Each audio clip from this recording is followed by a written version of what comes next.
Bismillahirrahmanirrahim. Assalamualaikum warahmatullahi wabarakatuh. Wahai anak-anakku, murid-muridku yang senantiasa dirahmati oleh Allah SWT. Marilah kita lanjutkan pelajaran kita, ngaji belajar murid. Kali ini kita membahas mengenai kipas-kipas cari angin. Siang itu udara begitu panas. Angin seakan-akan tidak mau berembus.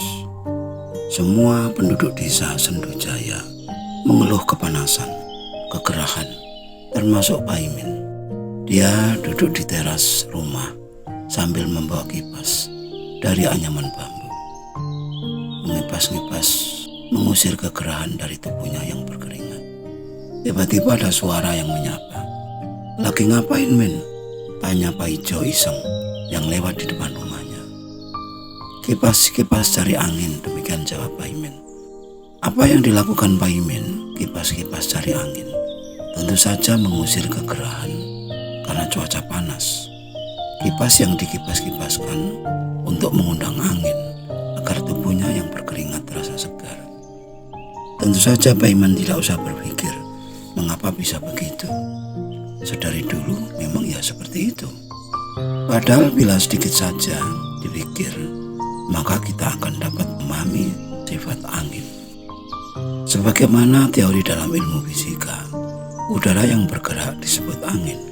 Dengan mengipas-ngipaskan kipas, Paimin telah mengubah udara menjadi angin.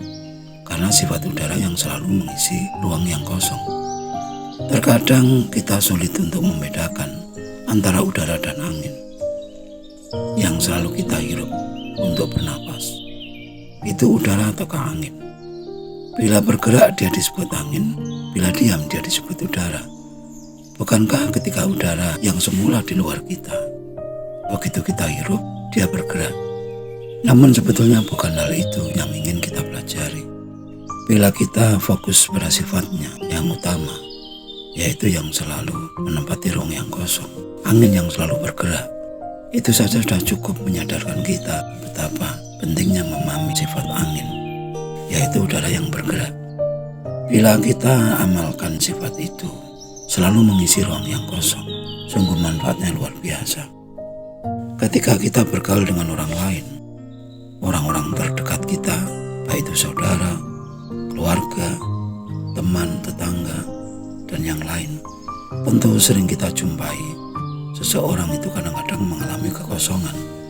Dan bila sifat angin kita amat kuat, tentu dengan serta-merta mengisi kekosongan orang lain tersebut. Sedangkan kekosongan itu begitu banyak macamnya. Bila kekosongan itu dialami anak yatim, kita akan mengisinya dengan peran sebagai penyantun, pelindung, pembimbing, sehingga si yatim tersebut tidak menjadi terlantar, baik itu yatim jasmani maupun rohani. Apabila kekosongan itu dialami si miskin yang serba kekurangan, maka kita isi kekosongan itu dengan harta kita, bila memang kita ada kelebihan. Dan bila kekosongan itu berupa kegelapan atau ketiadaan cahaya, mampukah kita mengisi kekosongan tersebut? Tentu saja bila kita sendiri telah terang hingga mampu menerangi. Inilah sifat utama udara atau angin yang selalu mengisi ruang yang kosong.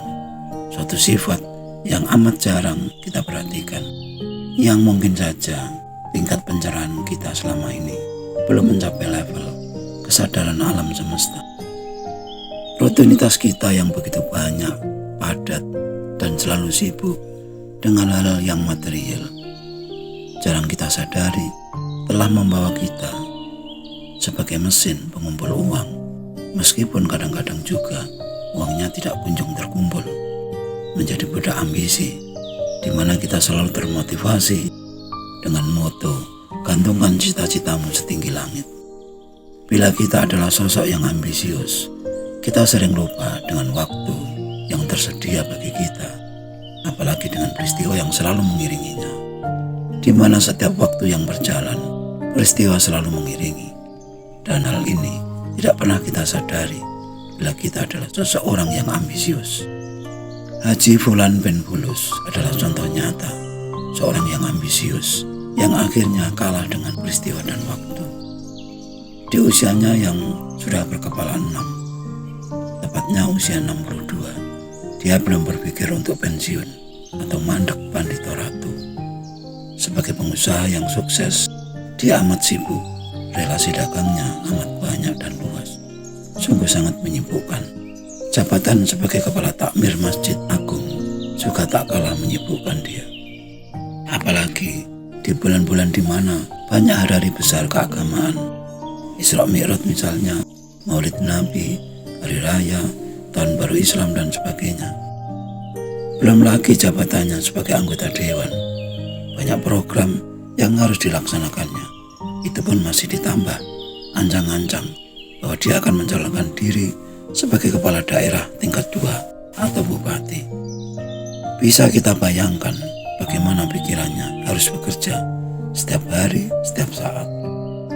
Haji Fulan bin Bulus memang dianugerahi kemampuan di atas rata-rata, baik secara finansial maupun pemikiran, hingga wajar bila orang-orang di sekitarnya menganggap apa yang dilakukannya telah sesuai dengan bakat dan kemampuannya.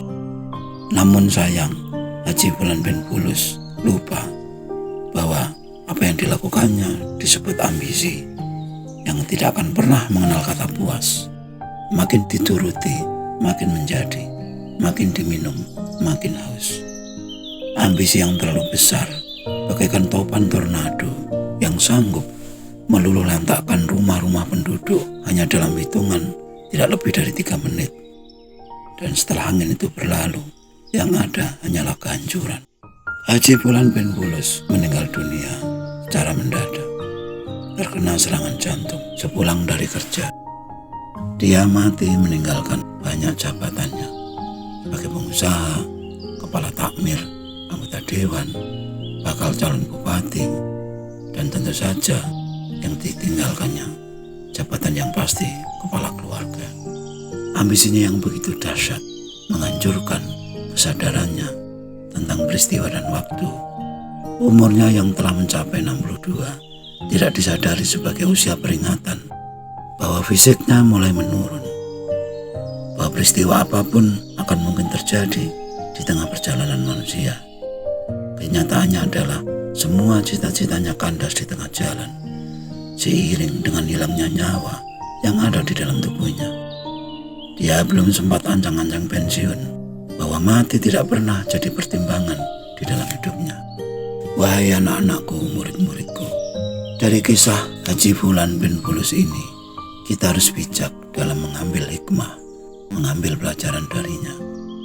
Tidak ada yang salah dengan cita-cita, dengan ambisi. Namun, jika tidak dibekali dengan pencerahan diri tentang Tuhan, hidup dan kehidupan, terutama tentang jati diri, maka yang ada adalah menjadi budak nafsu, budak ambisi, selalu mengembangkan sahabat duniawi, hingga kita lupa tentang batasan diri, terutama peristiwa dan waktu.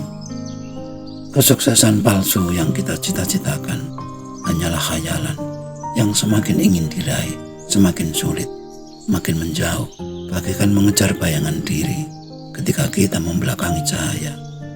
Dekat, namun tidak mungkin dapat disentuh. Kesadaran diri sebagai makhluk yang diciptakan Tuhan dan alam semesta sebagai tempat di mana kita tinggal. Sungguh kesadaran diri sejati yang harus dijadikan bekal pedoman menjalani hidup yang murni sebagai kehendak ilahi. Kesadaran diri itu harus terus dipelihara agar terjaga keselarasannya atau keserasiannya dengan jagat gumelar. Keserasian antara jagat diri dan jagat gumelar harus benar-benar kita sadari, kita jaga kesadarannya. Sebagaimana udara atau angin yang ada di dalam diri sebagai suatu sifat atau watak dan harus sesuai dengan keselarasan yang ada di luar diri.